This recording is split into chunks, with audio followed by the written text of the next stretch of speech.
Bonsoir à toutes et à tous, on se retrouve pour la tranche info en direct sur votre antenne Canal 10 Télévision avec au programme de cette soirée Info 10, le journal local et régional qui sera suivi de Sport 10. Vous retrouverez Séverine Méridan pour l'actualité sportive. Elle recevra entre autres Richard Etienne, notre consultant foot. Ils parleront bien évidemment de la discipline. Elle recevra également Christelle Monpetit de la NASA avec qui ils parleront de nautisme. Ce sera après la coupure pub de 19h, mais pour l'instant, place à l'actu.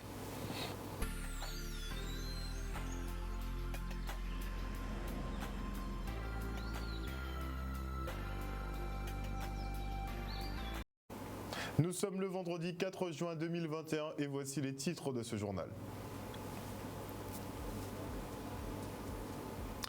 Tout d'abord, nous irons aux côtés de Clean My Island qui sensibilise les tout petits au tri des déchets à travers l'opération Ti-Écolo.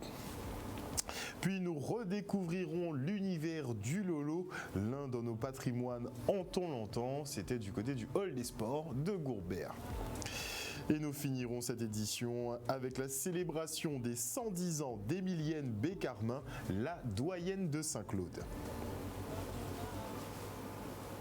Mais avant cela, on part sur le front social avec cet appel à la mobilisation des accompagnants d'élèves en situation de handicap, des agents payés au lance-pierre à 800 € par mois, ce qui est inférieur au seuil de pauvreté en France.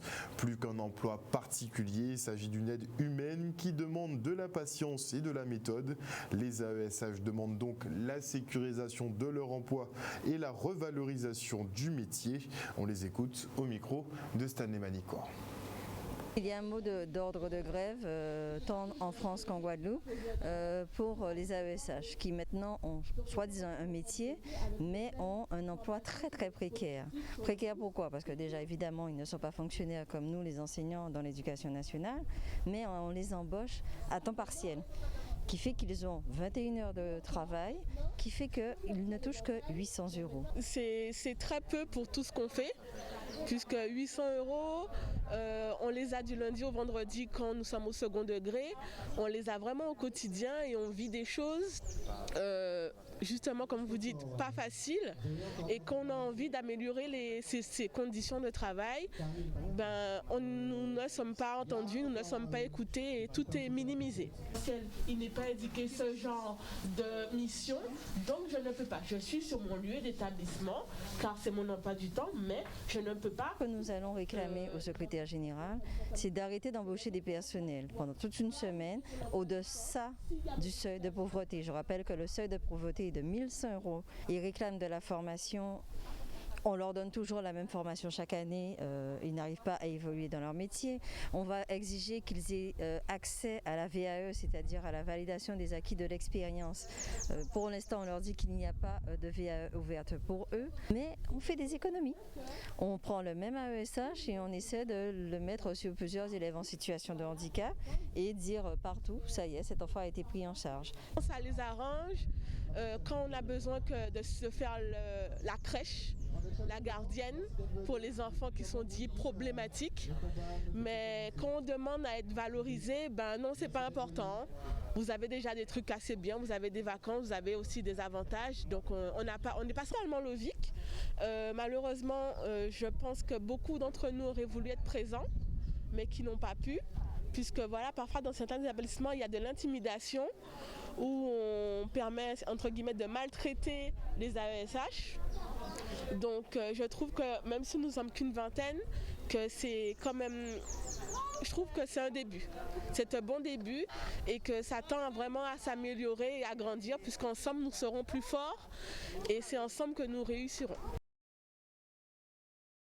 Donc un boulot à temps plein auprès de jeunes enfants porteurs de handicap pour 800 € par mois. Ça nous fait penser un peu aux étudiants doctorants à Fouillol qui ne sont même pas payés le SMIC alors qu'ils enseignent effectivement aux universitaires. Et parlons du Rotary qui poursuit ses actions de solidarité envers Sainte-Lucie, tant pour les hommes que pour les animaux. Ces derniers d'ailleurs ne sont pas laissés pour compte et bénéficient de dons et de soins de vétérinaires venus de la Caraïbe, dont chez nous. 3 conteneurs d'ailleurs sont partis pleins d'eau, de nourriture et de mélasse, le reste en images. Forcément, on pense aux gens, on pense aussi aux animaux de Saint-Vincent. C'est ce qu'on a dit depuis une quinzaine de jours qu'on a lancé l'opération. Ce n'est pas parce qu'il n'y a plus d'éruption à Saint-Vincent que les problèmes se sont arrêtés, au contraire. Donc voilà, alors on est très content aujourd'hui de cette belle mobilisation qu'il y a eu. Là on va envoyer l'équivalent de 3 conteneurs à Saint-Vincent. Alors il y a beaucoup d'aliments pour les animaux, il y a des matériaux de construction, il y a du ciment, il y a des tôles, il y a des produits pharmaceutiques.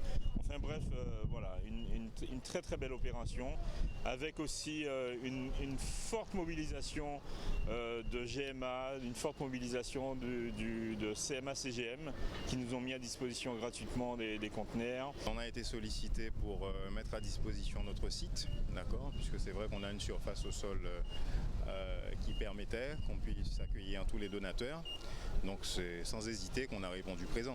Donc nous-mêmes nous faisons partie des donateurs puisqu'on offre de la farine boulangère et des aliments pour animaux. Gardel qui nous a donné près de 6 tonnes de mélasse. Enfin voilà, il y a vraiment une très très belle mobilisation et on en est ravis. On va aussi envoyer un peu de sous. On avait déjà fait une première opération uniquement financière par une collecte et je voudrais vraiment remercier tous les contributeurs, tous ceux qui nous ont aidés à monter cette opération parce que bien évidemment on n'aurait pas pu la monter sans eux. Nous on a un peu organisé la chose, mais derrière il y a vraiment une implication qui est très forte et vous voyez, GMA nous a mis à disposition son site aujourd'hui, ils ont mis à disposition leurs équipes et c'est vraiment quelque chose d'inespéré. Ce sont des salariés qui sont présents cet après-midi, qui sont restés pour aider donc à l'empotage des containers. Bon, ils ont l'avantage d'avoir l'habitude de le faire, donc voilà, on dirait que c'est plus pratique. Mais effectivement, c'est l'équipe des GMA qui est sur place et qui est mobilisée pour venir en aide aux gens de Saint-Vincent qui vivent des moments difficiles. Il faut se rappeler qu'on est dans une zone, on est dans la même zone, donc demain ça peut être nous. Et on n'est pas à l'abri nous de catastrophes, donc quand tout va bien pour nous, il faut qu'on se tourne vers les autres. Avant l'arrivée des supermarchés et autres grandes surfaces, les lolos régnaient en maître dans le commerce alimentaire. Sans réfrigérateur ou congélateur, difficile de conserver, donc l'on achetait uniquement ce dont on avait besoin. Le service était assuré exclusivement par le propriétaire de la boutique qui délivrait des livres de morue, des demi-litres d'huile ou encore des oignons à l'unité. Le lolo, un patrimoine de la culture en temps longtemps, mis en avant par la bibliothèque de Gourbert aujourd'hui dans le cadre d'un bic à parole. Et avec les enfants, c'était encore mieux. Regardez.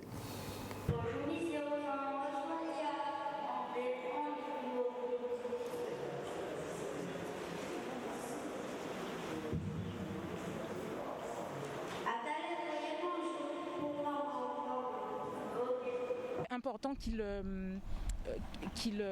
apprennent à connaître ce qu'était un lolo vraiment en temps longtemps, mais qu'ils apprennent leur culture en fait tout simplement, parce qu'ils sont finalement ils sont très francisés, nos élèves. Ils ne savent pas parler un vrai créole avec de vrais mots créoles et ils ne savent pas comment fonctionnaient leurs parents quand ils étaient plus jeunes. Donc c'était vraiment très important pour moi de leur transmettre ça par le biais d'une pièce de théâtre où ils représentaient un lolo en fait. C'est une bonne chose de transmettre, c'est vrai. Alors, j'ai trouvé que les enfants ont relativement bien retracé l'histoire du lolo. Bon, c'est vrai qu'il y avait quelques petites erreurs, mais l'idée était déjà très bonne. L'idée donc était très bonne et je pense que ça leur permet de comprendre que la vie n'est pas toujours ce qu'ils voient aujourd'hui. Il en reste très peu à Gourbert, il doit en rester 3 ou 4, pas plus. Et en fait, ce serait avant justement qu'ils disparaissent, l'intérêt est de pouvoir faire connaître aux plus jeunes ce que c'était à l'époque. Puisque une fois que tous ces lolos disparaîtront complètement, totalement, personne n'aura cette visibilité de comment nous pouvions acheter un livre de morue, 1 kilo de queue, etc. Donc pour nous, c'était essentiel aujourd'hui de pouvoir leur montrer ce que c'était avant. Touché très touchés. On sentait qu'ils mettaient du cœur dans ce qui se faisait. Moi-même, je n'ai pas connu le Lolo tel quel. C'était déjà un petit peu plus modernisé. Donc moi, en même temps qu'eux, j'ai découvert plein de choses. Et ça n'a peut être que bénéfique pour tout le monde de pouvoir se replonger dans les années ultérieures. Et à la résidence départementale, les finalistes du concours d'ambassadeurs du patrimoine se sont affrontés. Les participants devaient identifier des sites patrimoniaux, maîtriser le patrimoine immatériel comme le croquat ou encore porter des idées pour aider à conserver ce qui est à nous. Le reportage. Parler d'ambassade, parler d'ambassadeurs de la Guadeloupe et du patrimoine de la Guadeloupe, c'est ce matin avec des collégiens. L'ensemble des collèges sont représentés et c'est un moment important, c'est un moment formidable où je crois à la fois le culturel, le patrimoine culturel. Par exemple, nous entendons ici les cas, sonner les cas et c'est un bon moment.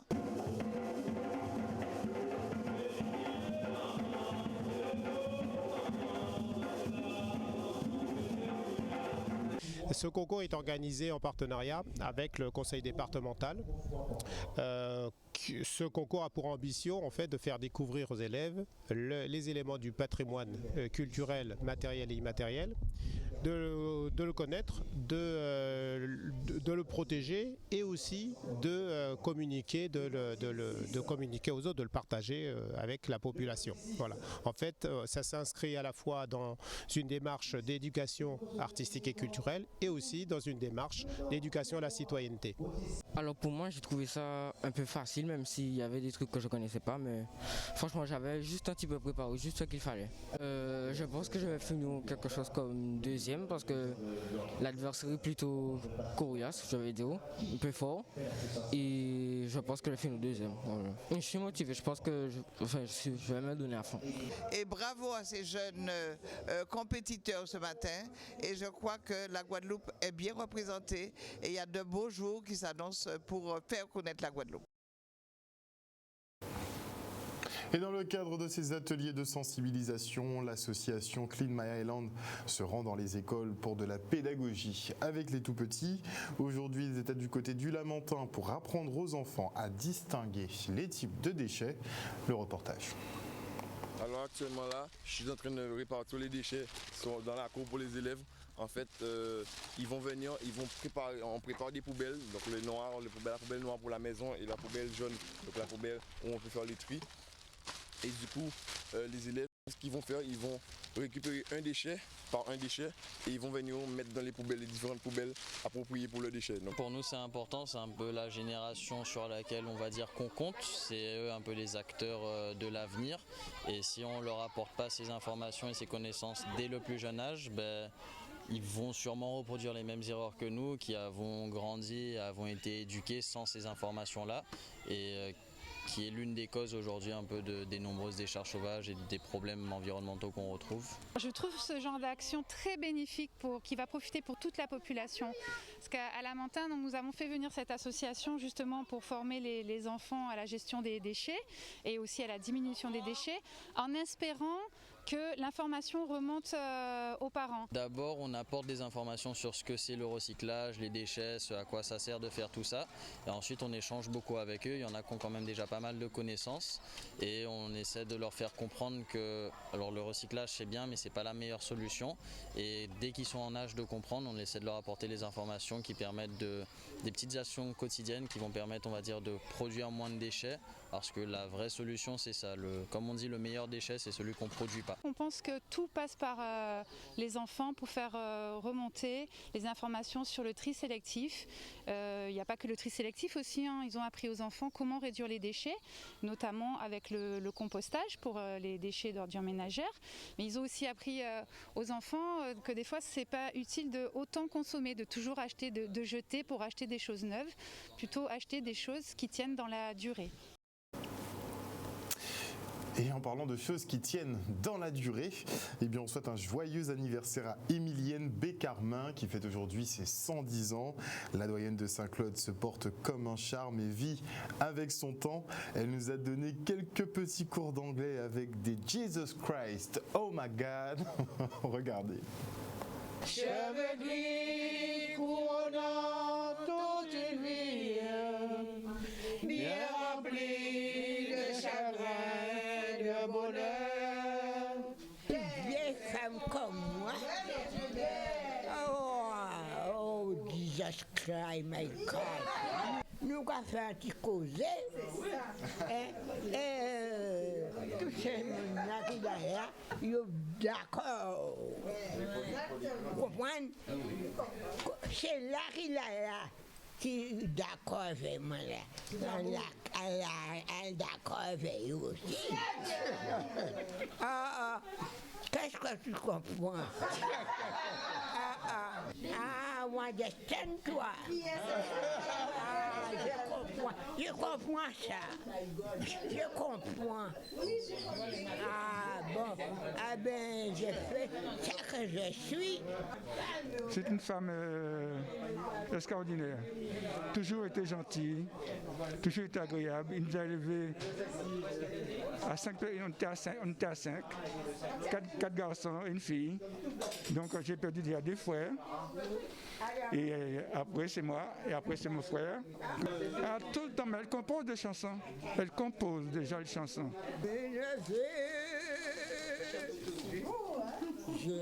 Jouez-vous est à l'église, je vous pouvez devant Dieu. Marchande, une ancienne marchande et qui allait à Basse-Terre à pied et qui aujourd'hui nous fait une prestation, on va dire, en anglais, en créole et en français, en nous donnant une leçon de vie. 110 ans d'histoire, 110 ans de labeur, 110 ans d'éducation, 110 ans de partage et aussi 110 ans de philosophie.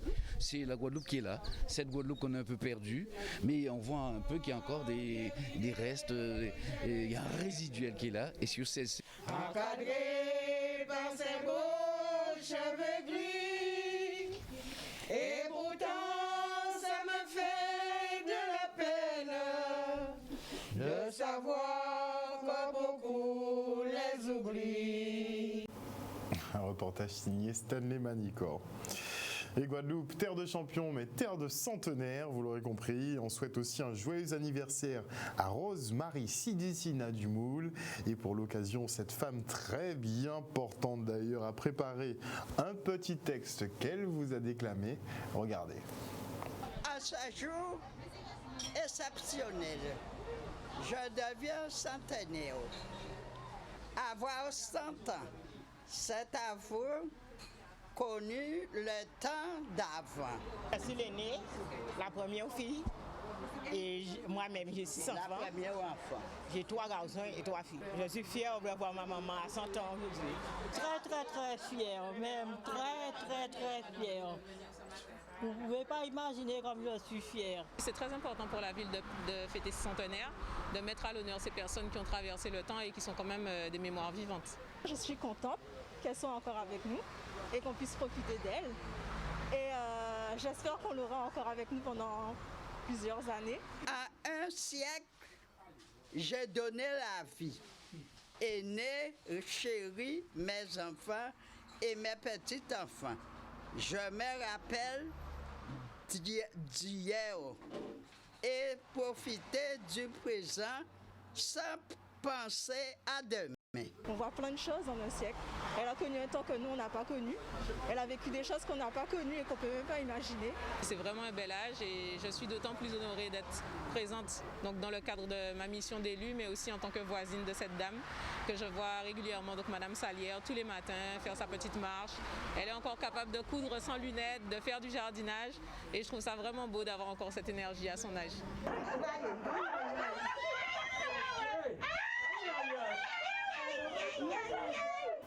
Extraordinaire.